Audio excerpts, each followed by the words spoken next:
I started now. The click has not taken place. Sorry. So we are now in the silicon. We have a band gap.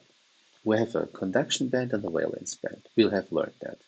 We have learned that there are some places, some density of states as a function of the energy in the conduction band and in the valence band. Now, uh, we have we need to know how many of these places, of these chairs in the classroom, in terms of the picture of students in the lecture room. So in the conduction band, there are also occupiable places, chairs, and which portion is occupied with electrons. So how many electrons we have per cubic centimeter, so per cubic centimeter. To be able to calculate that stuff, I need the Fermi-Dirac statistics. It is a bulky name, Fermi-Dirac statistics, but the content of this information is not bulky. Take into account following situation. You have a loudspeaker, okay? On this loudspeaker, we put white noise. So temperature means white noise. So thermal movement is white noise. So on all frequencies, we have the equal power. We put white noise onto a loudspeaker. On this membrane, we put small balls. What do you see then? Some are moving slightly, some are popping up highly. So there are some movement, some random movement. And how high you get the potential energy to these balls is a function of the temperature. But at any temperature, you have some balls who jump low and some balls who jump high because of the statistics. But if you increase the temperature, there are more balls who jump high. This analogy to this stuff is given by Fermi-Dirac statistics. Here we say we have, let's take a look at the graphics. So here is the value 1 from 0 to 1. So this is the Fermi value. So the Fermi distribution is what value we have between 0 and 1 as a function of the energy. We have 0 for very high energy levels, and we have a 1 for very low energy levels. What does that mean? It means following. Let's start in the middle. The reference for this equation, the Fermion distribution, is the Fermi level. So we start to calculate from this reference. At this reference level, we have 50% of the occupiable states occupied. So that's just mathematics. So if you set the Fermi level at an energy level, which means that 50% is occupiable, then you have set the curve at the right position. And in the semiconductor, in silicon, for instance, we set the Fermi level to the intrinsic level, and the intrinsic level is just in center between the conduction band and the valence band. So we have here the conduction band and here the valence band. Don't care about the energy values themselves. Just take it like it is here the conduction and here the valence band edge. Now, and here it is the center in between because it is not doped. Now the Fermi-Dirac statistics tells us a story. Which story? We have only a small portion, you see here, a small portion of probability, a small portion of probability that these states are occupied. And for the valence band, we have a very high probability that there are all electrons there, or vice versa. There is a small probability that there are holes. So step back once. Let's go back one step. What we have said about electron hole pair generation. There are a few electrons and a few holes. How many? At the intrinsic level, the n index I level. The figure was at room temperature 1.5 times 10 to the power of 10. So a very low number for semiconductors. And this story is the same which is the Fermi statistics is telling. So the number of electrons, the probability that the occupiable states are occupied, the probability number is very low. And also, we have also a very few vacancies because almost all electrons are here. So if almost all electrons are here, only a few holes are there. So if we take a look at the number of holes, we take the number 1 minus the Fermion distribution. And if we want to take a look at the probability for the electrons, we take the Fermion distribution itself. And the Fermion distribution is this equation 1 over 1 plus e to the power of the energy level you are taking a look at. So that's your energy. You want to know more. This is the reference value you put in the mathematics for the Fermi level. And if your semiconductor is intrinsic, then this value is the intrinsic energy level value. And there we are. Okay, so I have now plotted this graph also in Excel. Let's go to the calculations sheet. No, it's not here. Here we are. So we are on the calculation sheet. And one second, do you see my mouse? Yes? Okay. So I have to zoom in here and go there. Excel is recalculating the sheet. Now we have it. Okay, so we have the Fermion distribution, and we have the figures here. So let's take a look at what is the energy band gap for silicon. It's 1.1 electron volt, roughly.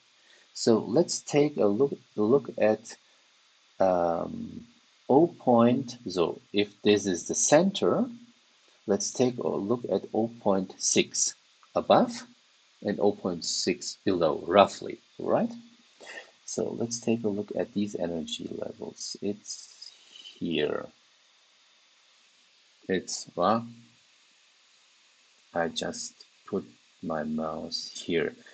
So do you see the box? 0.6? Okay. So the probability is so low at 300 Kelvin. So the probability means only this portion of the occupiable states are really occupied. This is the Fermi-Dirac statistics. And if you click on the temperature arrow bar, so you in live, theoretically live, you see the increase in the temperature in the graph. So let's increase it to 600 Kelvin. And theoretically, we should also see a change in the blue curve. Do you see the blue curve slightly moving?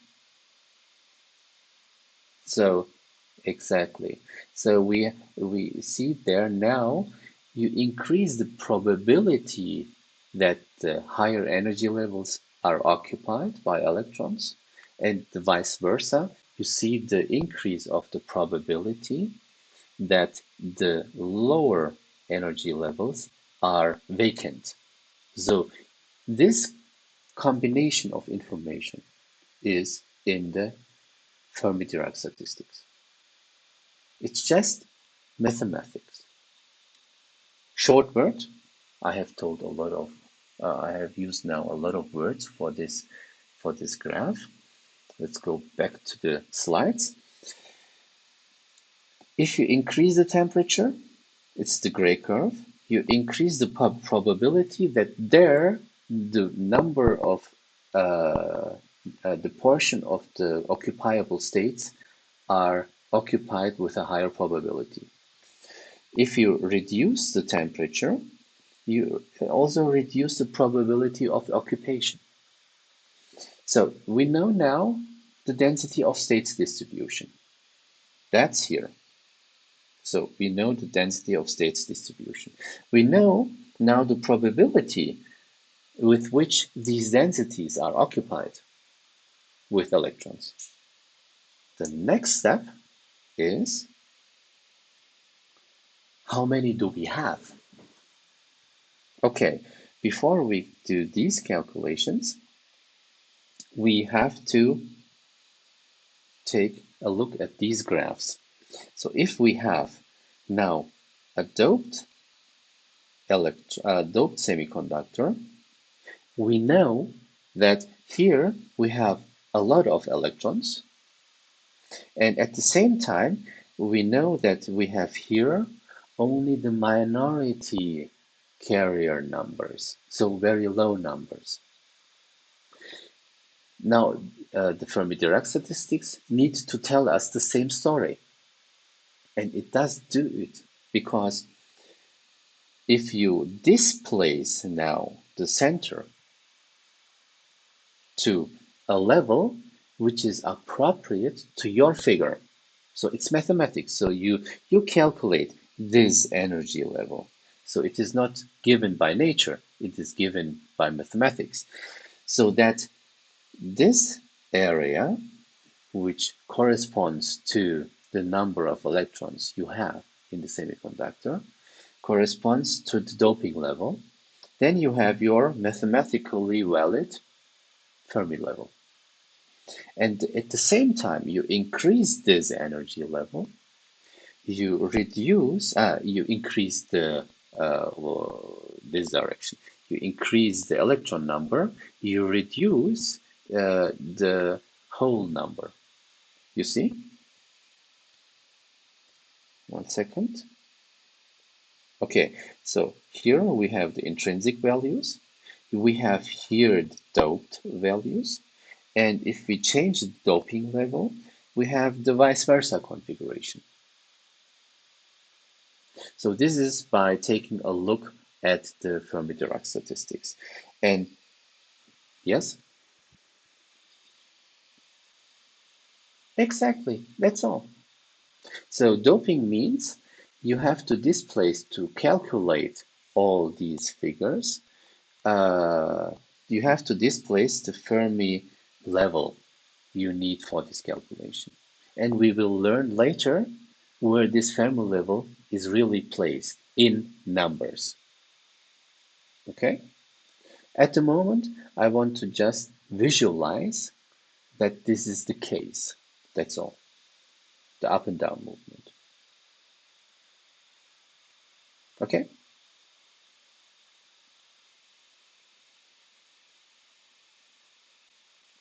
Just shift it. So, 1 second. Perhaps you will see it here better. So, this is undoped. I have to switch off the sliding, then you will see it better. Perhaps if you flip your page, you have no movement. Then you see just the shift of this curve just up and uh, down again. So here you just see that this curve is just displaced here, and here it is just displaced. Ah, I have an error. I have forgotten. Yeah. I have forgotten to displace this line. Sorry about that. And now I understand. Yeah. So, you see, I haven't had any this stuff here, so it's you don't see anything. Okay. So now we go back here, take the black line, and we see it now roughly here.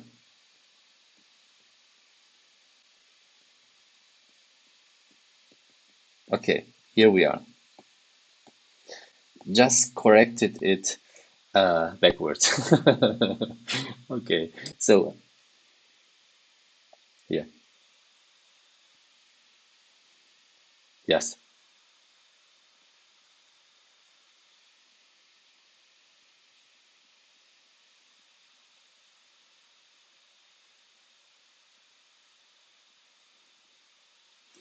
From this picture, you see that the number of electrons which can move is increased. Now I want to stop this thinking towards better conductivity. Basically, you're right. But the electrons, if the number is increasing, you can say, yeah, I should have a better conductivity. But the electrons that do move also, and the crystal, the phonon scattering, does also increase. So which one of these effects is has a higher effect on the result? We will learn that. It is like a Krimi. You are increasing the number of electrons. Now we are very interested in whether the conductivity is also increasing. Be patient. We will come back to that topic. But a very good statement at that point. You have understand it. So in the thermodynamic equilibrium, we have this equation of how it was the word Massenwirkungsgesetz.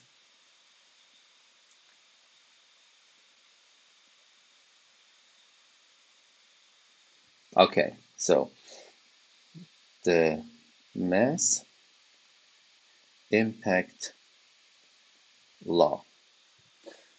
This is valid yet, and it keeps valid.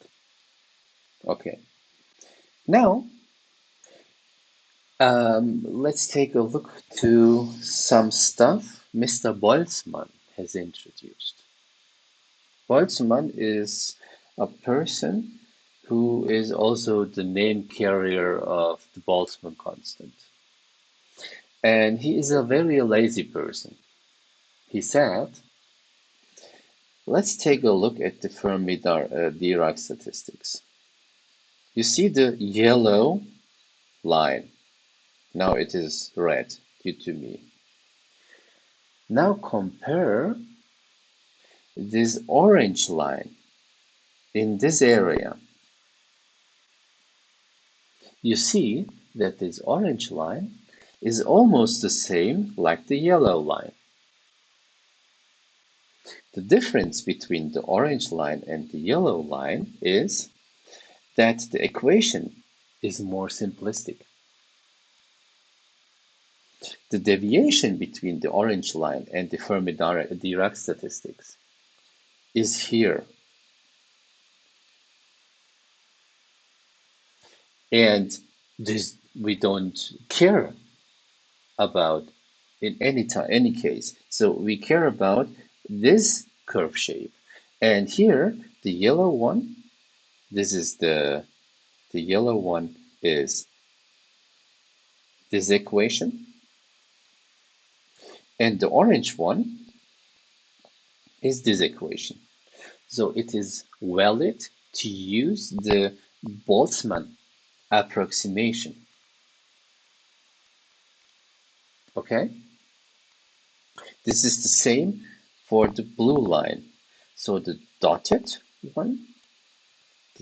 one is my 1 minus the Fermion distribution, and the blue line is the Boltzmann approximation. So from now on, we will only use these approximation equations instead of the full 1 over 1 plus blah, blah, blah. Okay?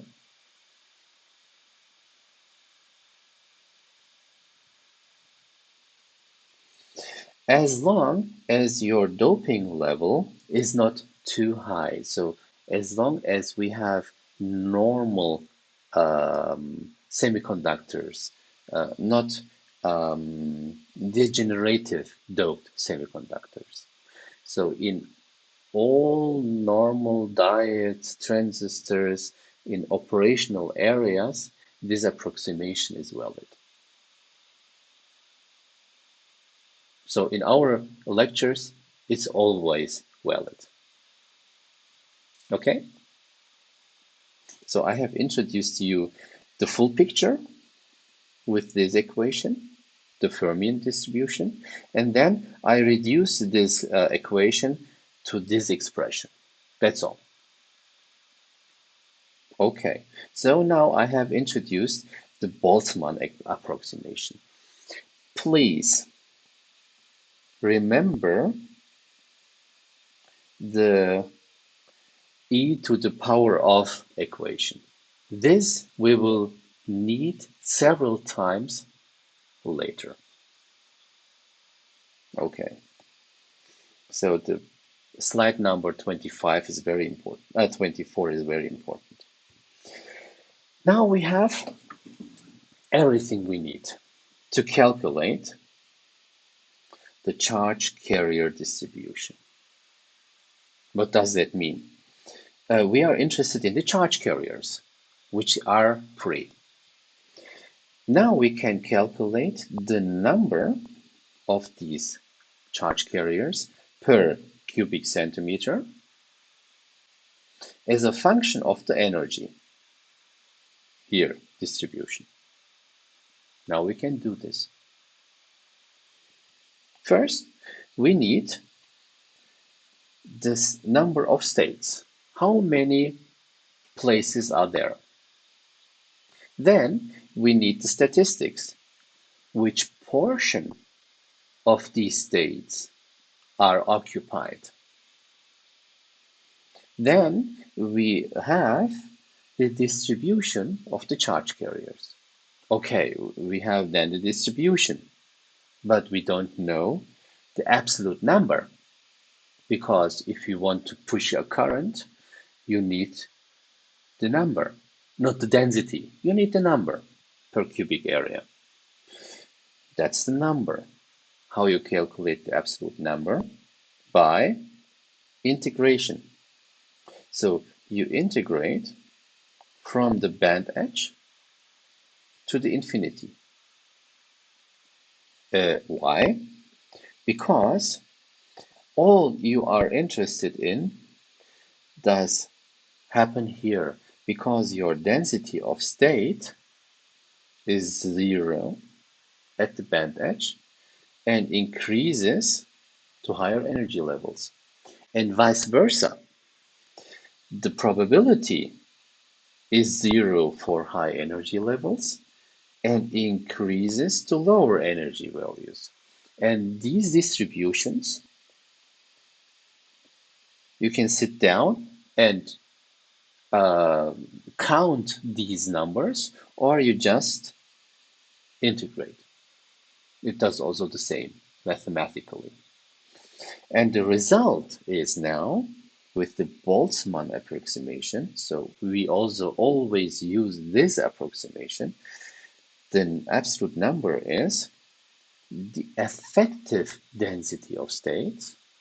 Remember in the spreadsheet,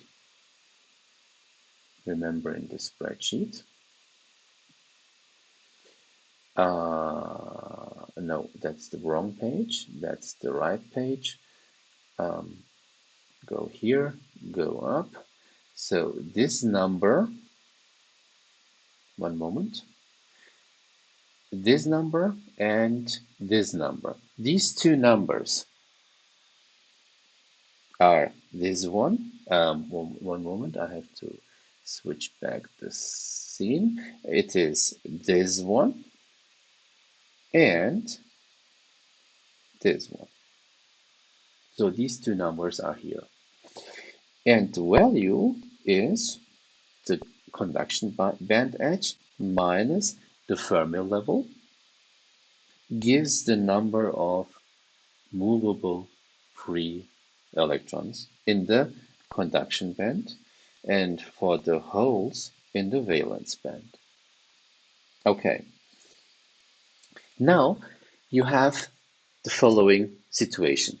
If you start with the Fermi level at the intrinsic level, and if you displace the Fermi level, you increase your free electron number in the conduction band. Okay, now you can calculate this using this equation from the intrinsic value. This equation makes it vice versa. If you go away from the conduction band edge and go down, so if you go away from the conduction band edge, and if you have a distance between the conduction band and the Fermi level, then you reduce the real number from the maximum number. Do you see this mathematical equivalent?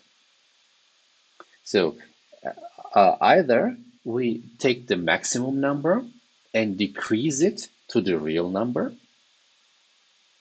or we take the intrinsic number from the center of the intrinsic level and take a look at the distance between the Fermi level and the intrinsic level, Fermi level and intrinsic level. And if you increase this distance, you increase the number as a factor multiplied to the intrinsic value, which is 1.510 to the power of 10 per cubic centimeter. So this is the same story from two perspectives. Okay, so see here, so EC, no, the Fermi level is subtracted, or you subtract from the Fermi level some value. Okay. The same is valid now for the holes. In the calculation, you have the maximum number if this distance is 0. But we know then we have an error. But from these calculations, the reference is the maximum value. And if the reference is the intrinsic value, then we have the distance between the Fermi level and the intrinsic level. You see here, intrinsic minus Fermi level is greater than 0. That's it. That's the way of thinking by comparing these calculations. Intrinsic minus Fermi level is larger than 0. Then you increase here this value. And if you have Fermi level minus EV, and here we have a minus sign, you decrease here the number. Okay, so that's it from this point of view. So we can now calculate the number of electrons, the number of holes, as a function of the Fermi level. So we can decide whether we take the density of states, the effective value, or we can take a reference to the intrinsic value. It's the same calculation. Okay. This is the mathematics. We will never do the mathematics. We have to understand it. And these slides should help you to understand it. So, here we have the density of states. So the NS C and the NS V. Here we have the Fermi-Dirac statistics. So times Fermi-Dirac statistics. And the integration of this multiplication between these two values is this area after the integration. So in this area, we have, if the semiconductor is intrinsic, we have Ni, and also here Ni. And instead of having the charge carrier distribution, we just calculate the N0 and P0. So the N0 and the P0. We just do this calculation. If we dope the semiconductor with phosphorus, then we increase the number of electrons by shifting mathematically the Fermi-Dirac statistics to higher values, what you have already stated. And this means this area, the majority carrier concentration, is increasing, and the minority carrier concentration is decreasing in the same way. But again, the N0 and times P0 is Ni square. Don't forget that. That is always valid. And from the Boltzmann approximation, we just say the N0 is the dopant concentration because all electrons are activated. And the minority carrier concentration is just calculated by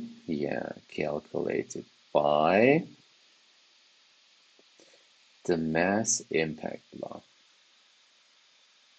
Okay, so we have a very, very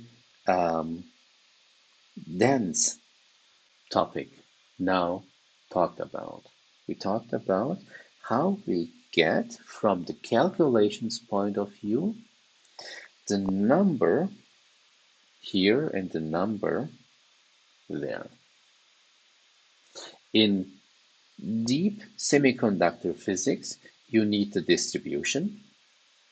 In our case, we just need this.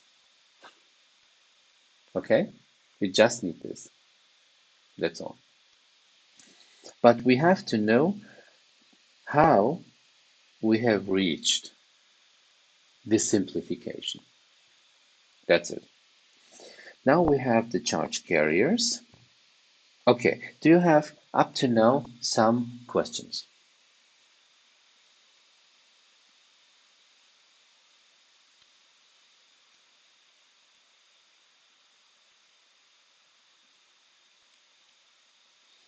Acoustically, I haven't understand your question fully.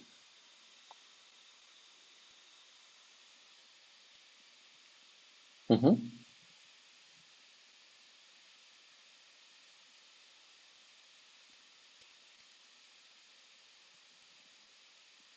Um, you mean this one? No. This one? No. Ah, okay. Yeah, you are talking about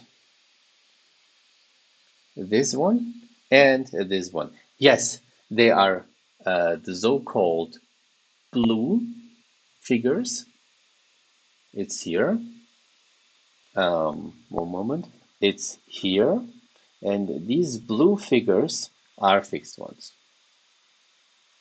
Okay, so these are the constants which are valid for the semiconductor you are looking at.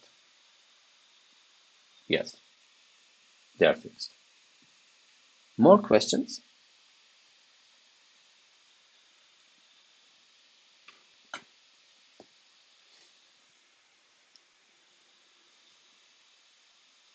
Um, yes and no. Uh, you don't really shift the Fermi level. What you do is you place these phosphorus atoms, and the phosphorus atoms they give their electrons, and they are free in the crystal. This is the fact you do physically. Now let's go back and do the calculations for this physical action. So this physical action is you dope. The result is you have so many free electrons as you have put into dopants. So your free number of electrons is equal to your doping concentration. From this value, you go back and say, well, I have to put the Fermi level so that the result is the one you have generated physically. So the Fermi statistics is just a screwdriver. Which tip you use it, where you put your Fermi level. It is defined by you. And how we do this calculation is given on this slide. We're not there yet. There's only one small step into that area. Okay? Good question. Further questions? Yeah.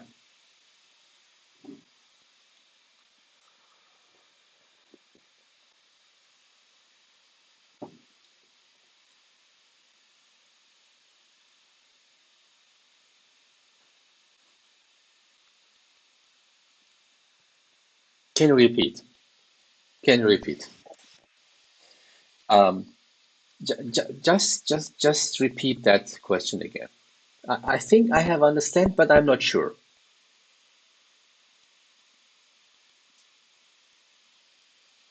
We. Mm-hmm.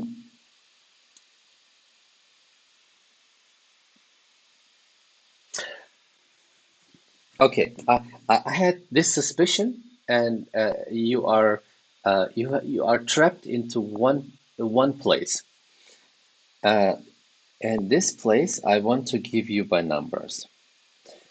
So this area in this sketch is misleading you. Now I give you the real numbers, and I exactly you have it. So this is the figure, and I have made this area. Now we have here this figure, and this is, let's say, 10 to the power of 16. So 1 million times larger. And I have just made this area. So this was misleading you. Okay? But good question. You are following very precisely. Perfect. Continue that way. It is exhausting you. I think that's true. But yeah, you're right. Good. Thank you for this good question. So you are picking up all the stuff I have simplified and hoped you are not seeing it. But you see it. That's great. Okay, so now I want to give you one more thing to take into account.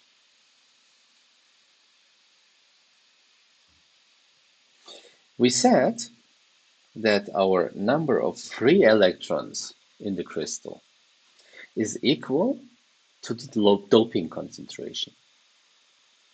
Why I have said that? I have said that because I have put my hands into the room and said that phosphorus is easily donating the electron. And all of us said, yeah, sure, that's true. Yeah, it's true, but as always, there is a but. And this is true, but is given in this slide. Yes, in a certain temperature range, you can assume that all dopants have donated or accepted the carrier. Great. This temperature range is called extrinsic. But there is also a temperature range which is called freeze out. Because if you have a phosphor and it has one electron and it is freed up easily. Easily means by phonon movement, by temperature. But if you take away the temperature, then you have exactly, it's a logarithmic scale, you see. You have a linear scope in logarithmic. Like you have a linear slope, if you increase the temperature. Let's make this corresponding point of view. If you increase the temperature, you freeze out the electrons. You do the following stuff.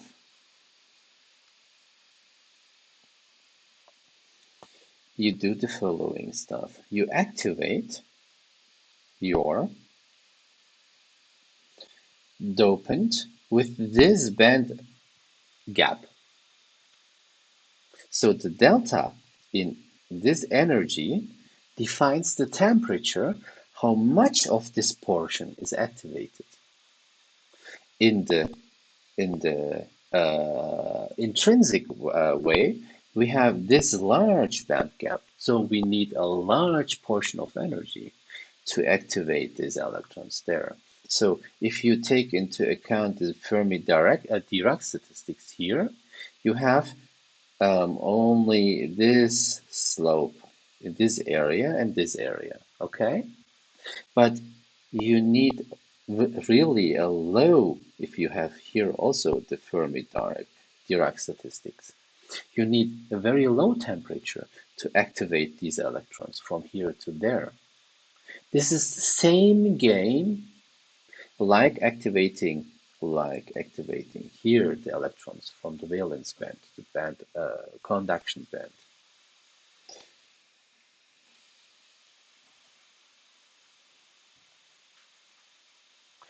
The gap is the same, but if you want to overcome this gap, and the gap is large. 1 second. Exactly. So you need more energy from the temperature. So therefore, the undoped semiconductor needs a high energy level to have countable numbers. And here you need only a very low portion of energy so that you can freeze out all of them. Okay? Um, Here we are. So they are frozen and all kept at the dopants.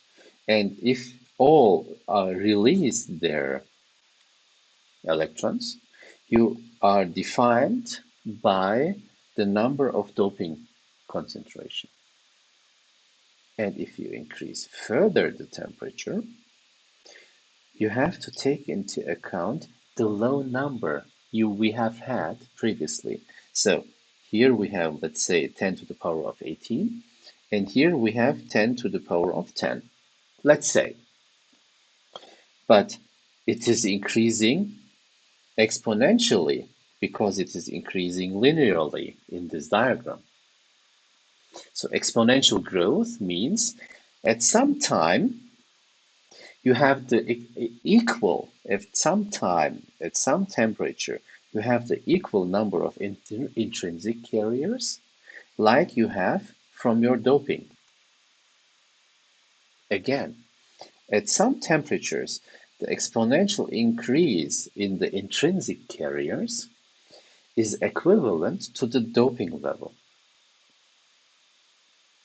And then you are in the intrinsic area because your carrier concentration is defined by the temperature, no more defined by you.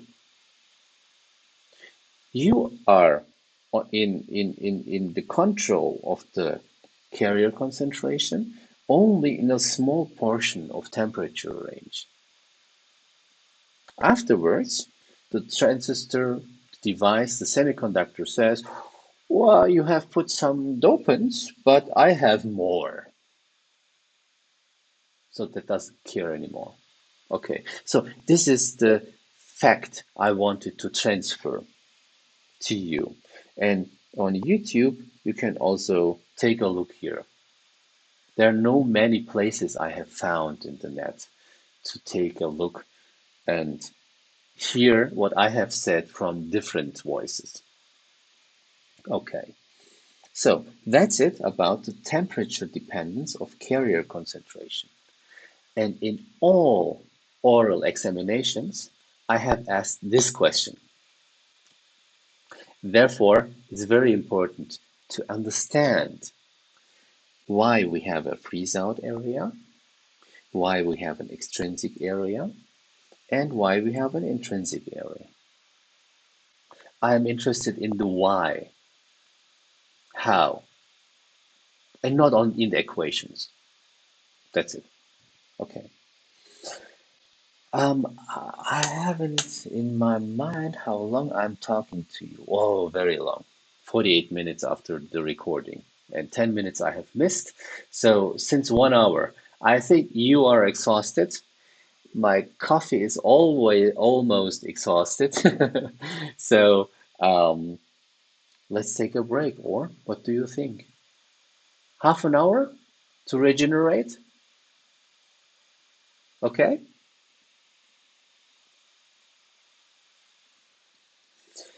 Two, one moment. I'm just opening up my. Oh yeah, yeah. Last time I have given you the wrong message, and nobody has listened to me at the afternoon, so I skipped the lecture. Now, thank you for your hint, Mr. Vota. Our next lecture will start at 2 o'clock. 2 o'clock, and we will have some more slides to digest after that. Okay? Then see you after the break. Bye bye. Thank you.